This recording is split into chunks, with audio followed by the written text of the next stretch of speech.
So this is Christmas, and what have you done? Another year over, a new one just begun. Mary, did you know that your baby boy would one day walk on water? Mary, did you know that your baby boy would save our sons and daughters? Did you know that your baby boy has come to make you new? The child that you deliver will soon deliver you. Mary, did you know that your baby boy will give sight to a blind man? Mary, did you know that your baby boy will hold the stone with his hand? Did you know that your baby boy has walked where angels trod? When you kiss your little baby, you kiss the face of God. Oh, Mary, did you know?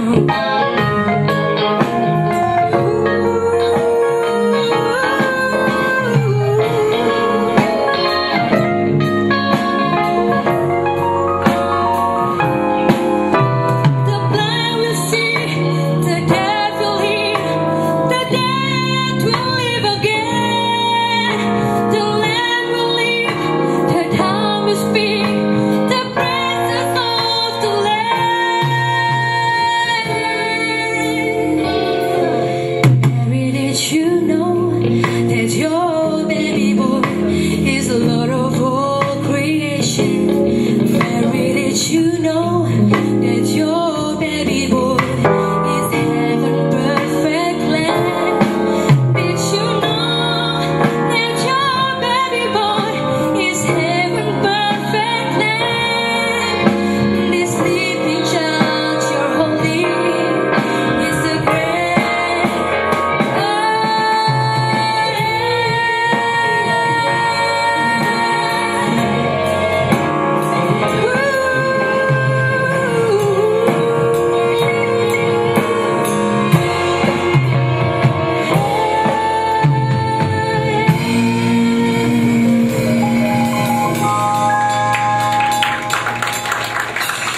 Inilah kabar baik Natal, bahwa Tuhan telah menampakkan dirinya dalam diri anaknya. Dia meninggalkan kemuliaan surga dan lahir dari seorang perawan Maria, menjadi manusia dan diam di antara kita.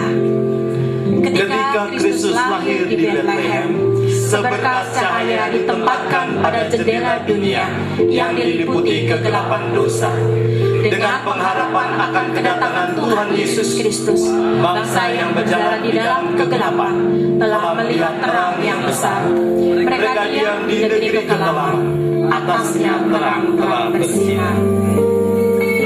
Di Natal yang pertama, kaum gembala merasakan hangatnya terang yang menyinari kegelapan. Sukacita lahir, hari yang tulus, dan biarlah terpancar dari kehangatan kasih Kristus. Saya undang jemaat bangkit berdiri.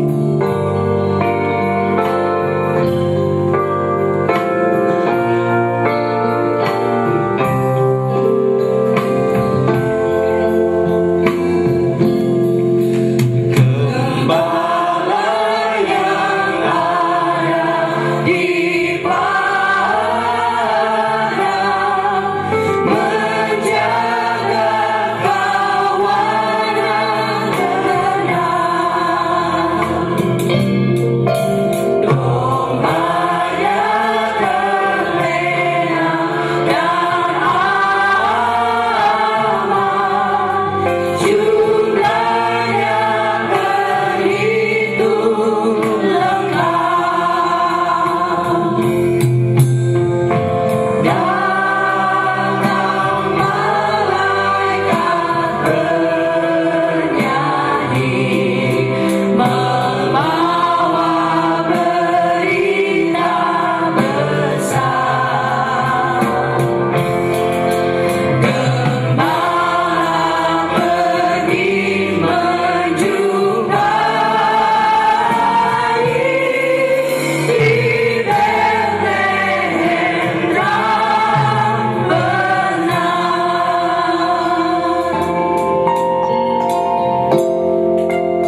Ya Tuhan, jauh dari tempat Engkau datang, jauh dari masa ketika Engkau menjejakkan kaki di bumi yang penuh dengan dosa. Tapi di sini di kemudian hari, kami mau belajar merenung, memaknai akan kerelaanmu melawat kami di bumi. Tak Kau hitung pemberontakan kami, tak Kau lihat dosa-dosa kami. Seharusnya lah kami terpisah dan terbuang jauh darimu, tapi cinta kasih-Mu terlalu luar biasa. Kau datang di kehidupan kami. Bukan istana yang Kau pilih, padahal istana adalah gairah kami.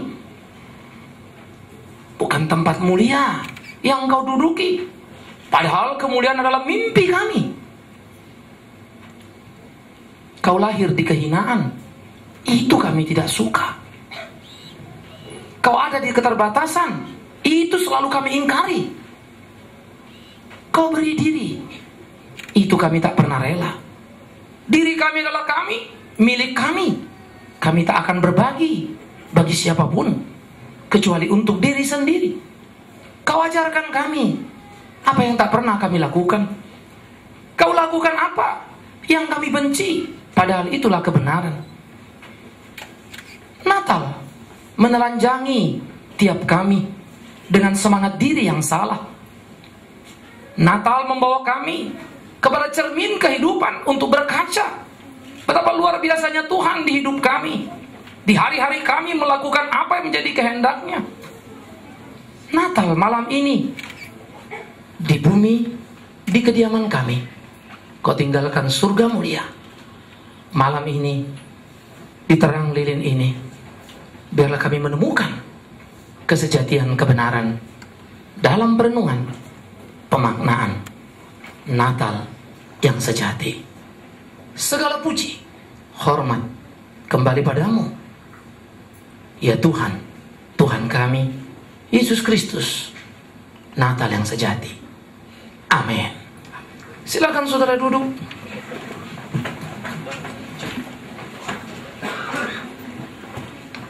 Hari-hari memang tak mudah. Malam ini menjadi malam perenungan, malam yang tak biasa. Semua tampak berbeda, beda dengan hari esok. Apa yang akan kita kerjakan? Malam ini malam kontemplasi, sebuah penjelajahan perenungan akan kebenaran, supaya kita tak larut dalam kehidupan yang salah, menjejak kaki pada nilai-nilai yang tidak sesuai dengan kehendak Allah. Malam ini kita mau belajar untuk mengerti apa sesungguhnya yang menjadi kehendak Dia ketika Ia datang ke bumi menyapa saudara dan saya di ketidaklayakan. Diketuknya pintu kita yang tertutup, disapanya bisu kita terhadap Dia, diungkapkannya kasih dalam kebencian kita. Natal membuat kita tampak bodoh. Natal membuat kita semakin tidak berarti, bahwa hidup kita tidak bernilai. Jangankan melakukan kebenaran, untuk mengerti saja kita tak punya kemampuan. Malam hari ini kita merenungkan apa yang dikerjakannya. Mengapa Dia melawat para gembala di padang di kesunyian, menyapa gembala di kehinaan? Mengapa Dia memilih gembala dan bukan istana raja yang seharusnya layak untuk Dia? Maka malam hari ini di dalam malam kontemplasi, malam hari ini di dalam malam terang lilin, inilah berita indah yang datang kepada gembala, yang diungkapkan dalam kitab Injil Lukas pasal yang kedua, ayat 8 dan seterusnya. Di daerah itu ada gembala-gembala yang tinggal di padang, menjaga kawanan ternak mereka pada waktu malam. Tiba-tiba berdirilah seorang malaikat Tuhan di dekat mereka, dan kemuliaan Tuhan bersinar meliputi mereka, dan mereka sangat ketakutan. Lalu kata malaikat itu kepada mereka, "Jangan takut, sebab sesungguhnya aku memberitakan kepadamu kesukaan besar untuk seluruh bangsa. Hari ini telah lahir bagimu juru selamat, yaitu Kristus Tuhan di kota Daud. Dan inilah tandanya bagimu, kamu akan menjumpai seorang bayi dibungkus dengan lampin dan terbaring di dalam palukan." Dan tiba-tiba Tampaklah bersama-sama dengan malaikat itu sejumlah besar bala tentara surga yang memuji Allah, katanya, kemuliaan bagi Allah di tempat yang maha tinggi, dan damai sejahtera di bumi di antara manusia yang berkenan kepadanya. Setelah malaikat-malaikat itu meninggalkan mereka dan kembali ke surga, gembala-gembala itu berkata seorang kepada yang lain, marilah kita pergi ke Betlehem untuk melihat apa yang terjadi di sana, seperti yang diberitahukan Tuhan kepada kita. Lalu mereka cepat-cepat berangkat dan menjumpai Maria dan Yusuf dan bayi itu yang sedang berbaring di dalam palungan. Dan ketika mereka melihatnya, mereka memberitahukan apa yang dikatakan kepada mereka tentang anak itu. Dan semua orang yang mendengarnya heran tentang apa yang dikatakan gembala-gembala itu kepada mereka. Tetapi Maria menyimpan perkara itu di dalam hatinya dan merenungkannya. Maka kembalilah gembala-gembala itu sambil memuji dan memuliakan Allah, karena segala sesuatu yang mereka dengar dan mereka lihat, semuanya sesuai dengan apa yang telah dikatakan kepada mereka. Gembala tak akrab dalam kehidupan agama. Gembala duduk di tempat yang rendah, berdosa sekalipun mereka belum melakukannya. Vonis kejam agama berlaku bagi para gembala. Mereka tersisih di kehidupan keseharian. Tak ada yang meminta pendapat mereka tentang kehidupan. Di tingkat sosial, hidup mereka sangat rendah. Pekerjaan gembala adalah pilihan akhir dalam keterpaksaan. Tak ada orang memilih gembala dalam kerelaan dan kesadaran untuk membangun masa depan. Gembala, tak ada yang memandang mereka. Tapi entah mengapa, surga justru berpihak kepada mereka. Natal dari langit yang tertinggi, surga yang mulia, turun menjejakkan kaki ke bumi, bukan di istana, tapi di padang, di antara gembala, di kekumuhan, di kejijikan, di keberdosaan, di kehinaan. Gembala disapa, gembala berbahagia. Pernahkah saudara berpikir bahwa ia memilih kita bukan karena keunggulan kita? Ia memilih kita bukan karena kebaikan kita.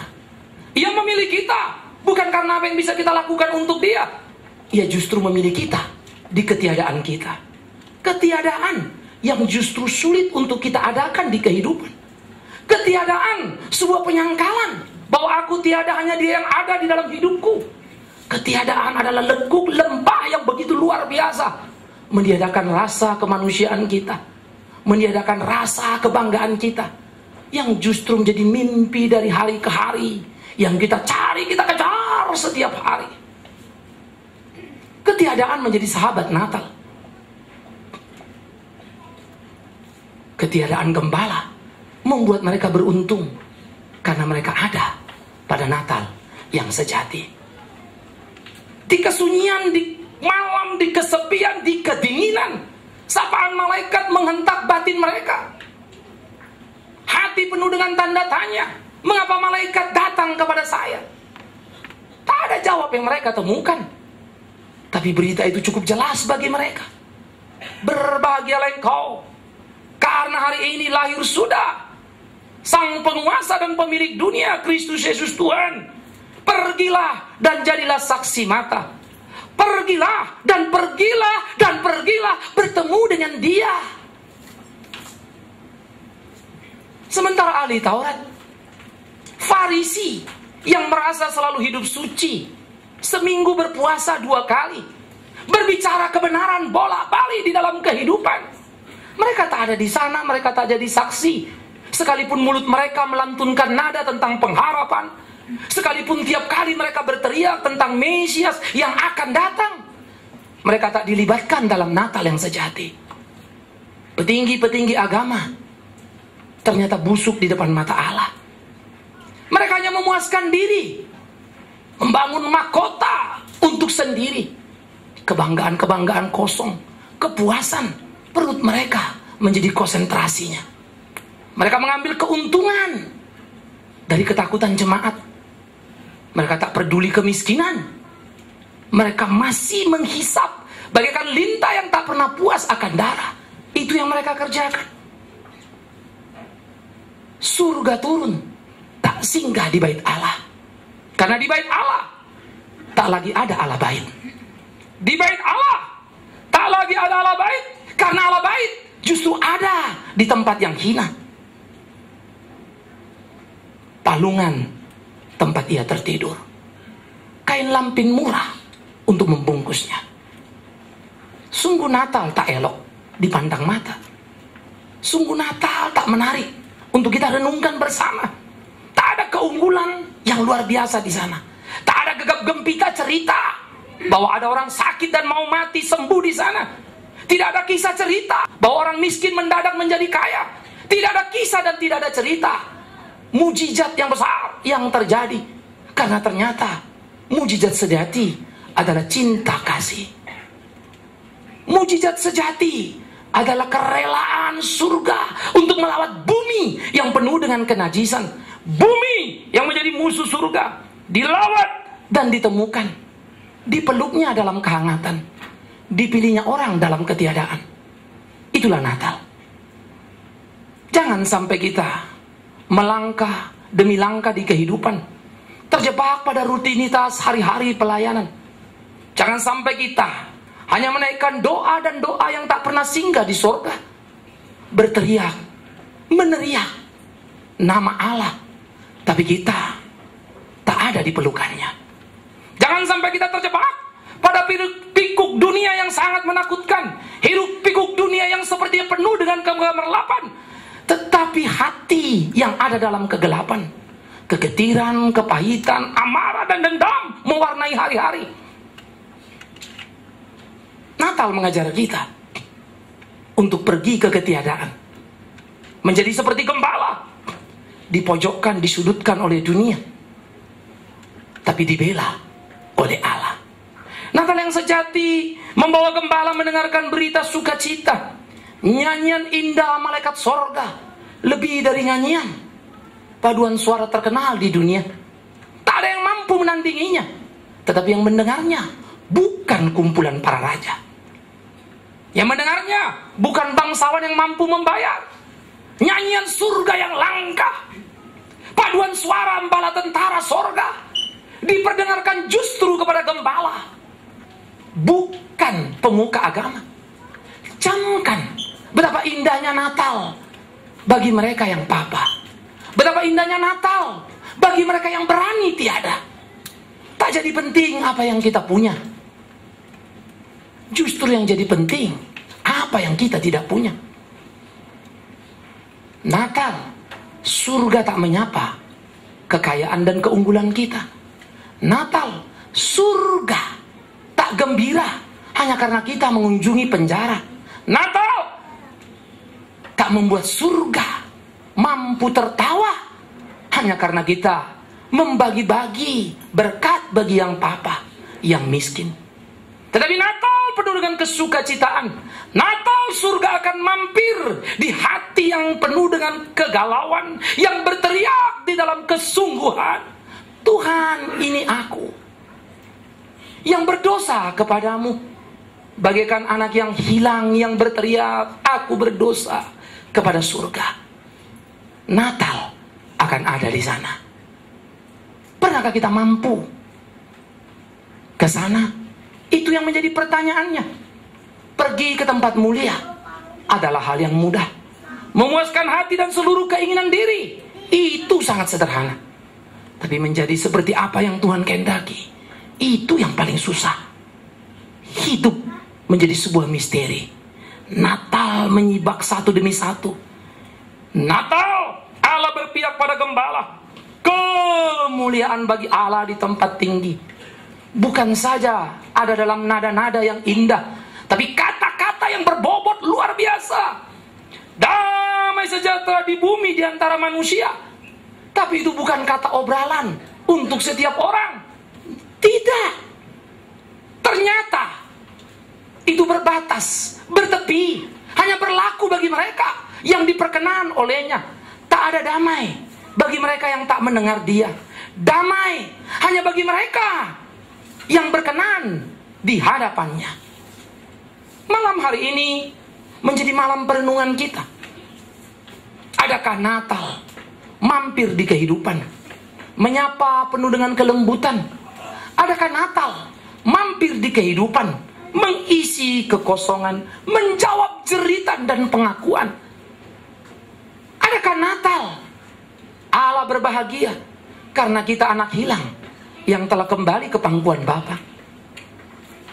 Gembala-gembala itu ada dalam keluguan. Mereka bukan pemuka agama.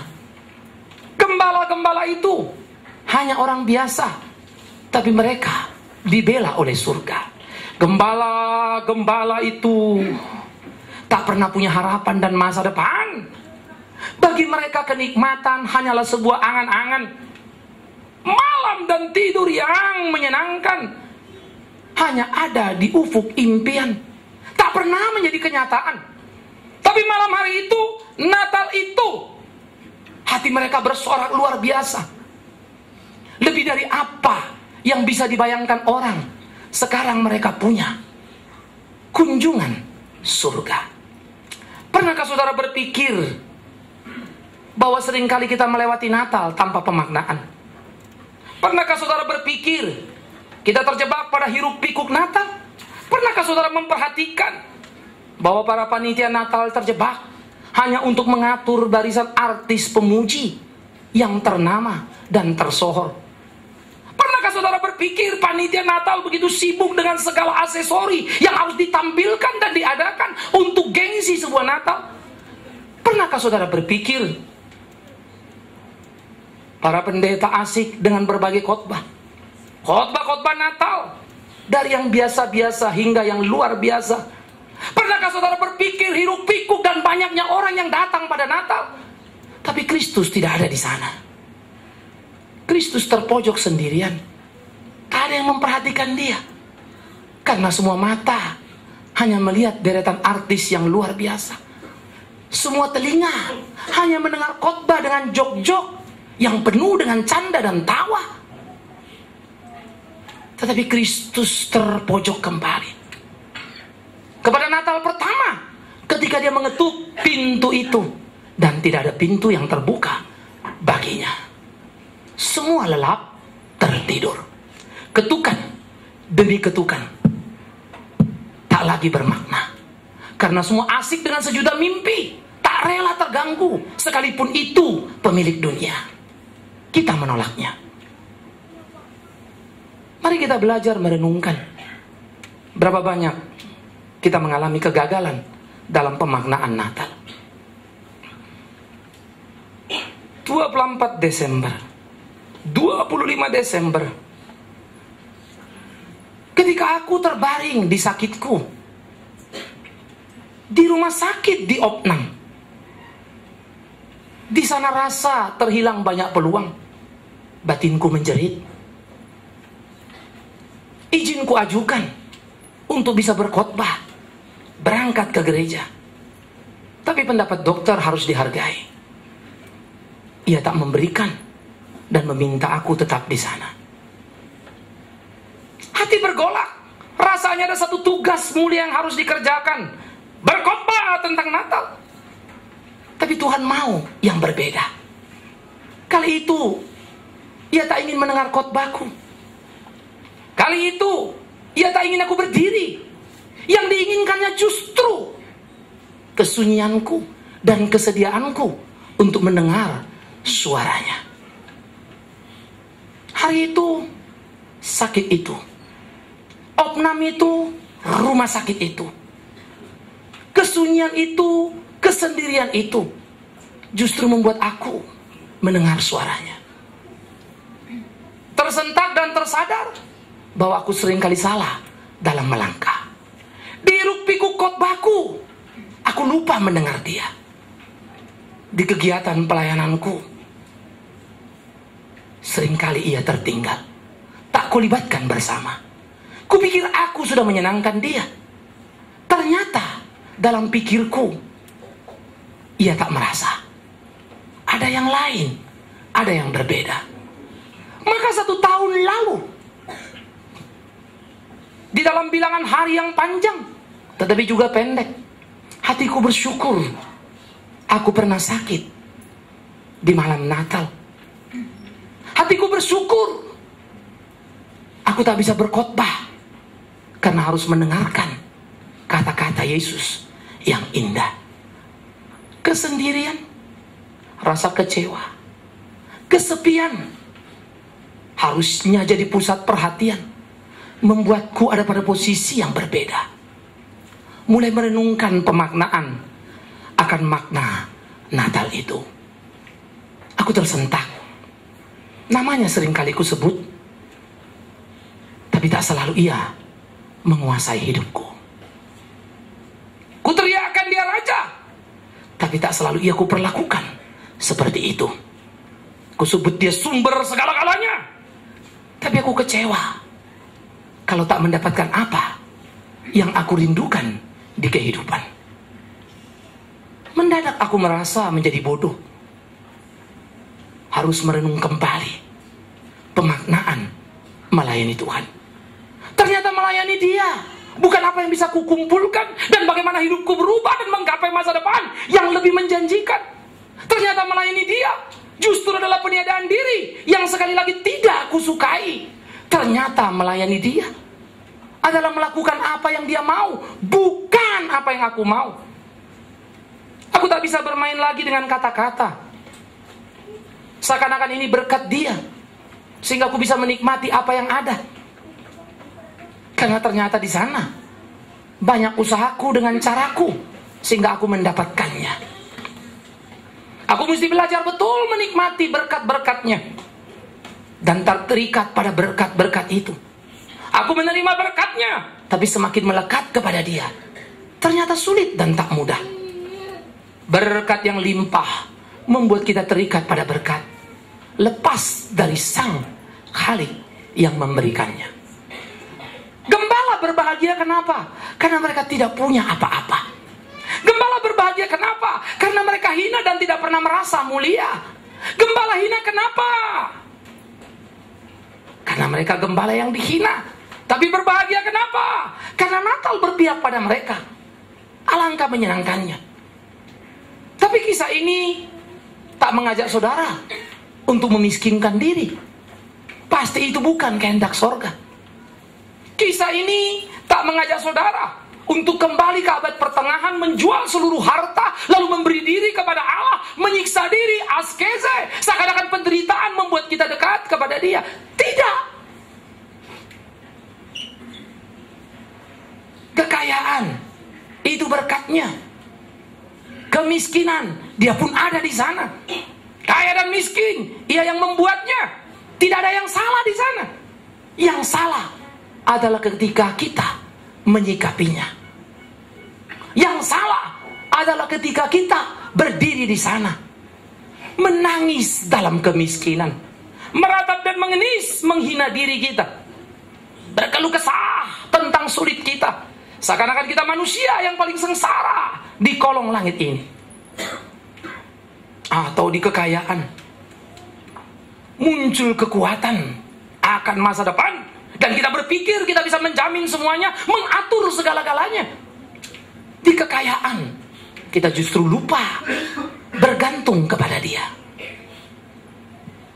Natal menceritakan satu cerita seperti di Perjanjian Lama, ketika Allah berkenan melawat Ayub anaknya.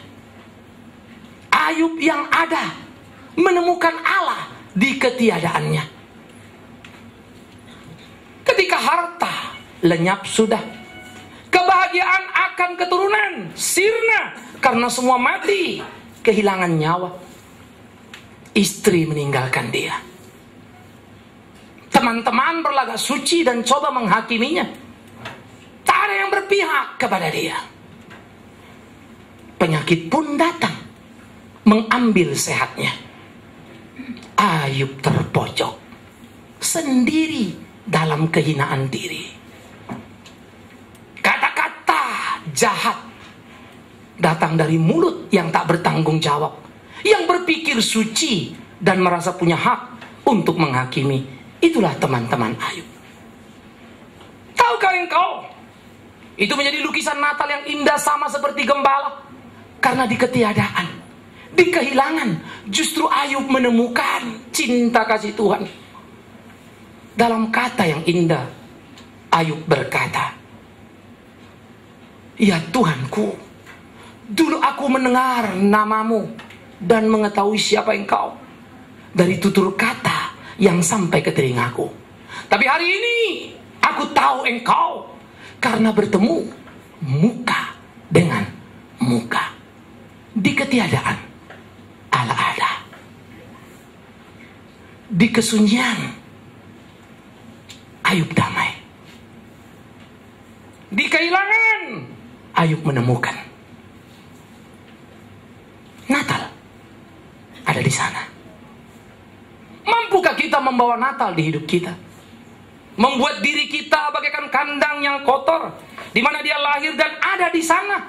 Mampukah kita melukiskan lukisan Natal dalam tiap langkah, kata yang kita ucap, laku yang kita tampilkan, sehingga tiap orang melihat dan berkata, sungguh Natal hidup pada hidup dia.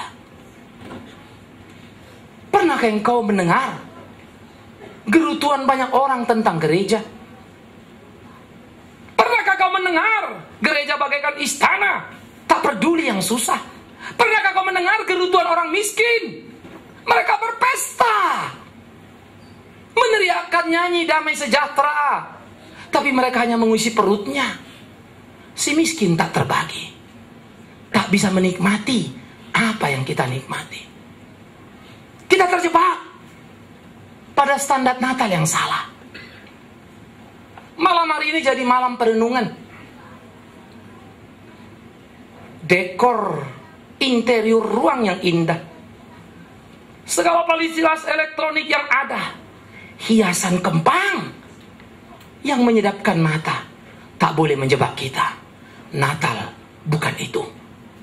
Semoga satu waktu kita berani untuk membuat Natal tanpa apa-apa. Semoga satu waktu kita berani untuk membuat Natal menjadi bersahaja. Bukan apa yang kita lakukan di sini, tapi apa yang kita lakukan nanti. Natal akan dirasakan hadir ketika kita pergi dan berbagi pada tiap orang di sekitar kita.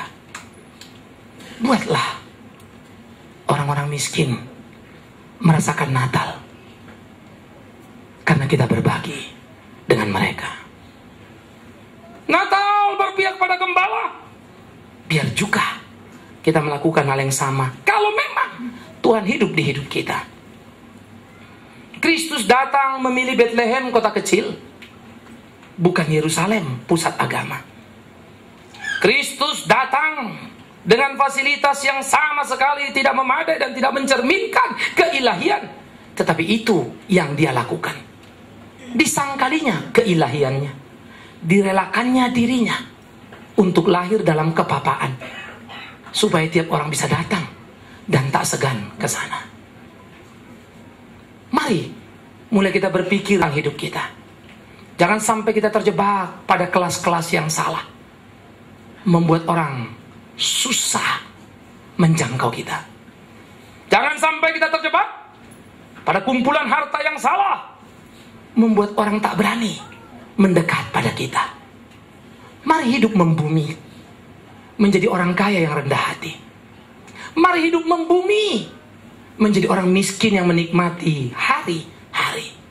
Mari kita membumi, menghargai diri lebih dari apa yang kita miliki. Karena itulah Natal yang sejati, yang didemonstrasikan oleh anak Allah pemilik dunia, yang ditolak oleh dunia kepunyaannya, tapi tak membuat ia menjadi murka.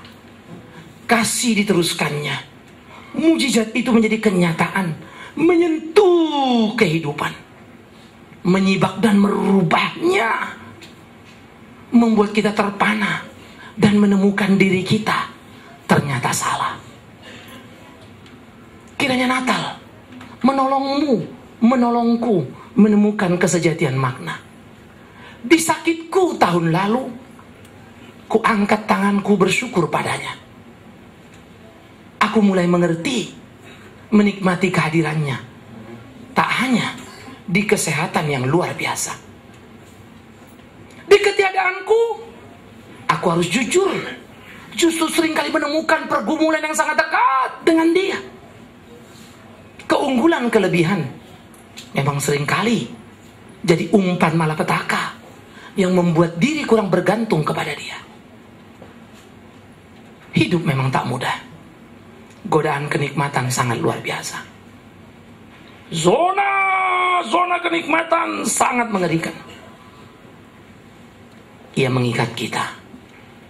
Kenikmatan tak salah, tapi keterikatanlah yang salah. Mari merdeka. Menikmati apa yang diberinya, tapi tak pernah terikat di sana. Terikatlah dengan Dia, sehingga Dia yang menyangkali keilahiannya menolong kita menyangkali diri. Sehingga Dia yang turun dari surga mulia ke bumi yang penuh dosa membuat kita berani untuk melepas apa yang ada pada diri, datang dan membagi hidup bagi sesama. Biar kita berdoa untuk seluruh cita-cita hidup kita. Cita-citaku, ku buat sederhana. Aku tak terlalu bermimpi untuk menjadi pembicara tenar. Kalau itu diberikannya, itu hanya bonus belaka. Aku hanya bermimpi untuk bisa pergi ke berbagai tempat yang orang tidak suka. Aku hanya bermimpi bisa mengerjakan apa yang diabaikan banyak orang. Pedesaan, pedalaman, menciptakan perubahan demi perubahan seperti apa yang digugat oleh Natal. Karena Natal memang menciptakan perubahan, memberikan penghargaan yang tinggi kepada gembala dan nilai yang luar biasa yang tidak akan pernah terlupakan seumur hidup mereka. Tapi batinku terus bertanya, apabila waktu itu tiba, akankah aku tetap ke sana? Sebuah keinginan yang akan menjadi pertempuran. Aku tak bisa sombong untuk berkata, aku pasti setia. Aku tak ingin celaka. Karena Natal mengajar, aku perlu berdoa untuk diriku, berdoa untukmu, dan engkau perlu berdoa untuk dirimu, supaya kau ada pada posisi yang sama, dan berdoa untukku, supaya kerendahan hati jadi milikku. Tak lupa pada panggilan Natal. Malam hari ini, di perenungan ini, penting untuk kita ingat, hidup kita milik Dia, bukan milik kita. Jika Natal telah ada di dalam hidup, tak ada persembahan Natal yang terindah kecuali diri kita beri kepada Dia.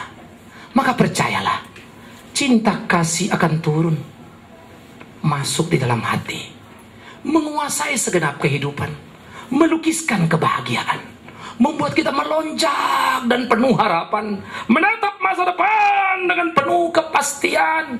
Gegap gempita kemenangan akan menyalak dalam kehidupan, langkah demi langkah akan terayun penuh dengan kepastian. Tak lagi ada yang perlu ditakutkan, karena Natal telah memberikan kehidupan. Kematian pun tak lagi bercerita apa-apa, karena kematian hanyalah sebuah langkah untuk menuju kepada kekekalan. Alangkah hebatnya mujizat Natal yang membebaskan diri untuk mengerti rasa yang sejati. Alangkah hebatnya mujizat Natal yang menolong kita melangkah dari kelahiran menuju kematian dan kebangkitan tanpa rasa gentar. Kiranya Natal itu tinggal di sanubari, dalam tertanam, kuat menancap, dan kita bisa berkata, ya Tuhan, Tuhanku, aku di sini. Jadikan aku seperti gembala, hati yang merasakan kunjungan-Mu, bersorak bahagia, bukan lagi karena apa punyaku, tapi Engkau telah memilih aku. Amin. Tundukkan kepalamu, ambil waktu teduh, berdoa pribadi. Jangan sampai ada apa yang kau miliki mengikat hidupmu, tapi biarlah engkau terikat pada Kristus Tuhanmu. Jika engkau tidak berani terikat kepada Dia, engkau akan terlepas dan terikat pada dunia. Jika kau berani lepas dari dunia, engkau akan terikat kepada Dia. Tak ada pilihan yang ketiga. tentukan sikapmu. Berdoalah dengan sungguh. Tuhan, seperti Natal yang pertama itu. Itulah rindu kami malam ini di sini, supaya Natal menjadi seperti apa yang Tuhan mau. Tuhan, seperti Natal yang pertama itu, jadikan hati kami seperti hati gembala, menemukan Engkau yang ada di ketiadaan kami.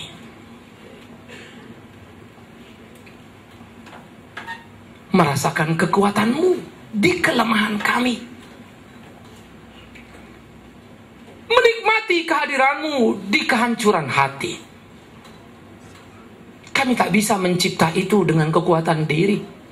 Karena itulah kami berdoa anugerah ilahi menjadi hadiah Natal bagi kami. Hati yang sungguh menikmati sentuhan kasih ilahi. Biar itu jadi milik kami. Malam ini kami tak meminta harta benda. Malam ini kami tak meminta sehat yang luar biasa. Malam ini kami tak meminta apa yang diinginkan oleh tiap manusia. Malam ini, di perenungan ini, yang kami pinta hanya satu. Hati yang mengerti kehendak Allah. Hidup yang tersedia ruang bagi kehadiran-Mu. Malam ini kami hanya meminta kobaran api Natal yang membakar batin untuk berbagi bagi sesama kami. Mencipta kebahagiaan bagi banyak orang, supaya sungguh nama Tuhan dipermuliakan. Tiap berkat-Mu yang ada di hidup kami, mampukan kami memakainya, bukan dikuasainya. Tiap keunggulan yang ada pada kami, mampukan kami mengembalikannya, bukan mencurinya. Maka biarlah segala puji hormat kembali kepada Tuhan, pemilik alam semesta. Dan di kemiskinan kami, mampukan kami berbangga, karena hidup tak berdosa, tak menipu, tak mencuri, tapi tetap berharap pada Allah yang memelihara hari-hari kami. Terima kasih, ya Yesus Kristus Tuhan kami. Natal yang sejati. Amin.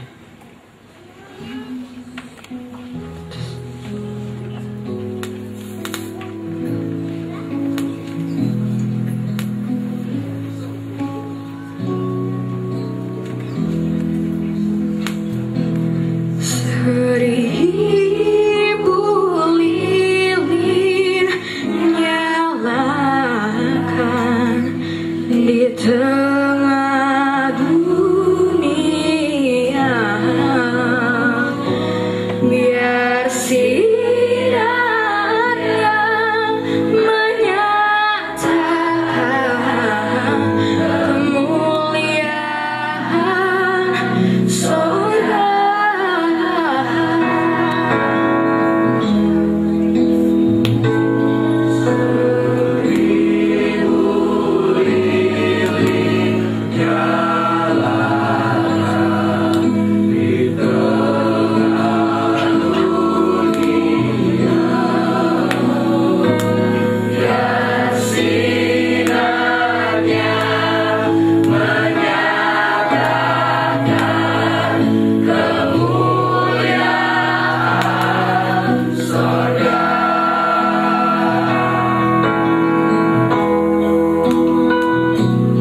dipersilakan duduk.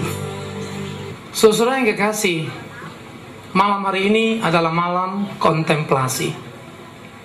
Itu sebab berbeda dengan Natal esok hari. Gereja ini terus menggali kekayaan demi kekayaan dalam beribadah, untuk kita bisa menikmati berbagai hal yang diwariskan oleh para bapak gereja. Dalam pergumulan perjalanan gereja ini, dimulai dari Februari, saya melayani penuh waktu untuk gereja dan menggembalakan. Setelah sebelumnya bergelut dan menumbuh kembangkan pelayanan Mika, pendidikan di pedesaan, yang sekarang sudah mengantarkan anak-anak kita 29 orang menjadi di universitas, dan 1 orang sudah lulus dan sekarang bergabung menjadi guru di Kalimantan. 5 tahun dari sekarang, prediksi perhitungan kita akan melahirkan 20 sarjana setiap tahunnya. Papua, NTT, Sumatera, banyak yang membutuhkan sentuhan pendidikan Kristen dengan panggilan seperti pendidikan di waktu lampau, yang tak terjebak pada komersial tentang harga, tetapi betul-betul satu semangat untuk mengubah dan memberikan harapan masa depan. Jika misi tak menjejakkan kaki di Indonesia, maka kekristenan tak akan pernah kuat. Misi yang disertai dengan pendidikan mengubah desa demi desa, jejak-jejaknya sangat terasa. Pelayanan Mika berkembang. Kantor yang ada sekarang dipersembahkan untuk kita pakai oleh keluarga Bapak Oto Hasibuan. 1 ruko tak lagi memadai. 4 lantai besar sebetulnya. Tetapi staf akan terus bertambah. Divisi harus dikembangkan untuk menjawab tantangan demi tantangan.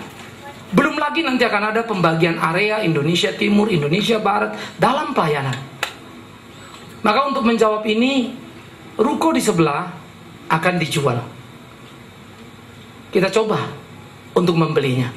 Saya tidak terlalu peduli dari mana datang uangnya, tapi saya tahu jika Tuhan mau, bagianku sudah kulakukan. Mengembalikan pikiran, kecerdasan, kekuatan, waktu, termasuk uang yang Tuhan berikan. Dan saya tidak mengambil apapun dari sana. Ke Kalimantan, tiket saya bayar sendiri.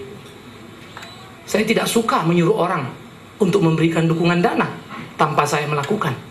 Maka saya ambil bagian. Tentu tak sebesar banyak orang yang memang punya banyak uang. Tuhan tidak menitipkan banyak uang pada saya, tapi Tuhan menitipkan banyak pikiran dan beban-beban untuk pelayanan pada saya. Bagianku kukerjakan, bagian saudara camkan, pikirkan, lakukan. Maka PAMA sudah berkembang. Radio, tabloid, televisi yang kita sudah lakukan. Kita belum mengerjakan satu hal yang penting, yaitu pusat konseling untuk menolong mereka yang menghubungi kita sesudah mendengarkan khotbah. Tuhan memberikan satu hal yang luar biasa dalam sebuah diskusi.